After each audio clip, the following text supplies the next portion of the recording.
Casey, thank you so much for being with us today. I know we're going to talk about how music can be healing, can heal the brain, can help when there's been abuse in the family, various things.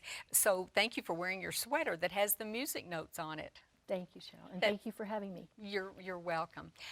Your book about the angel rocked me. You talk a lot about the abusive past that you had and the help that you got, the therapy that you went through, not just for a short time, for many years.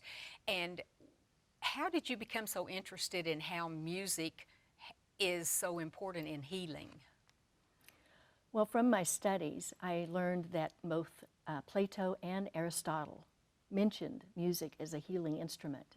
The American Indians and the ancient societies in Africa all used music in part of their healing.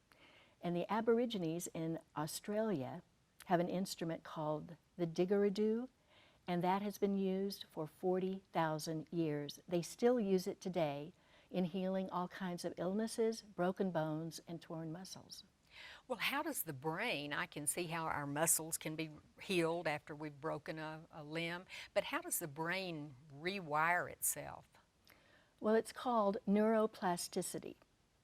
Now, the brain cell is very unique in that one cell located, say, in the hearing area of the brain can go to the next cell next to it, so if it's damaged, it can take over that other cell's function.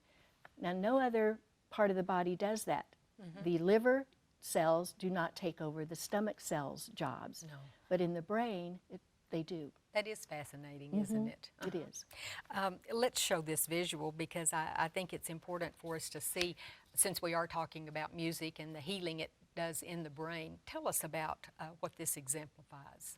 Well, this shows the different areas of the brain. In fact, every area of the brain is used with music, from hearing to rhythm to analyzing, the physical coordination, creativity, focus, memorizing the music scores, and sight reading. All of these things are affected when someone plays music. Does any of it transpose to us if we're listening to music, or is it just if you play an instrument? Well, they've actually done live PET scans and MRIs of people listening to music, and the brain lights up in every area. But when they analyzed musicians, especially professional musicians, it's like the 4th of July fireworks in the brain. It really lights up then. It does. So they're the ones that I guess have been studied the most, Yes. I would assume. Is it because it stimulates blood flow, or what is it doing? Well, the electric impulses that are created from listening and playing go off in every single area. If you think about it, your left hand is doing something that your right hand is doing something completely different. Left foot is doing something, and the right foot is doing something, all different and all simultaneously. We were talking too about one of the parts of therapy that you did yourself was studying German. Yes. And because that does stimulate the brain. I think anytime we challenge ourselves to do something new and different. But this was Mozart's handwritten score. And you see how incredibly complicated music can be. So that probably did set off fireworks in Mozart's brain, and anyone who's played it since. And actually, Mozart was sick most of his life. Oh. And they actually believe that he was writing in order to make himself feel better. So he was trying to self-heal. He was. With music. And probably if we have musicians watching, they know what some of these symbols are. But to me, they're very complicated. This is just a few of the hundreds of symbols that a musician has to learn. And as you see, it's just an entirely different language. So it's almost like being bilingual. We talked about this helping people from abuse. What about people who've had strokes or maybe been in car accidents or something? Yes. Is this rewiring taking place also? Yes. Victor Quintero lost his left arm, in a car crash. And he told his neuroscientist at the University of California in San Diego that he could still feel his arm, and he felt it on his left cheek. How did they explain that?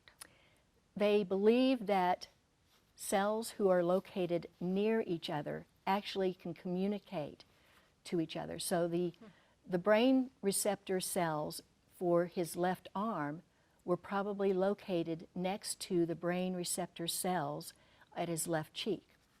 Is there any difference between people who, you know, we may say it's an academic is more left brain versus right brain, those who are artistic maybe are more right brain? Is there any difference in that in terms of how healing takes place through music, for instance? Well, the professional musician has an enlarged corpus callosum. That is the bridge between the left and right brain. Oh. And because it is enlarged, they are able to problem solve at a higher, greater level and increased ability than the normal person. Does that mean they're more intelligent? In a way, it does. 70% of the CEOs in the Silicon Valley had music training as children.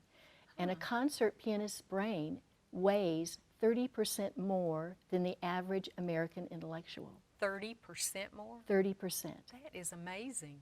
And it's all of the circuitry, the wiring, the brain, the cells, the blood flow. It's like a computer up there. Yes, it is. I thought it was also interesting when you talked about the coronary care unit, and about a half an hour of music produces the same effect as 10 milligrams of Valium. It's calming, in other words, Yes. soothing. Dr. Raymond Barr of St. Agnes Hospital in, what was the city? Baltimore. Baltimore. Yes. And then what about other benefits that surgeons or doctors see in their patients when they, either the family many times brings in a person's favorite music, or does a hospital ever just program the music in? 70% of all surgeries are now done with music. Oh, 70%. Yes. And Dr. Claudius Conrad, who has a PhD in music philosophy as well as being a hepatologist, which is a surgeon that works on the liver. He has done a study in 2007, and he has shown that post-operative patients who are listening to Mozart will create 50% more pituitary gland hormone. And that hormone, that growth hormone, is very good for inflammation and healing. And for healing. Maybe they do, but I don't know. I haven't heard of it. Why don't they play Mozart in prisons and facilities where people are violent? Well, they probably should. The British Railroads tried a study, and they started piping in Bach and Handel and Beethoven into their train stations, and there was a 1/3 drop in vandalism and crime. Well, I can believe it if that's the case. I've studied and read a little bit about how color, you know, why they'll paint walls in certain places, hospitals for instance, a color because it's soothing and relaxing, but the music would just be the best of all. And I saved this for last because I think it is such an interesting visual. Yes, this shows the, originally it was thought to be a disorder, but it's now considered a blessing. It's synesthesia. It's where professional musicians can see music in color. Pharrell Williams actually sees, when he plays happy or sings it, yellows, pinks, and oranges.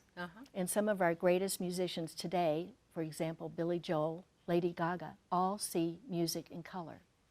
I think that's amazing. I'd never thought about the color part of it.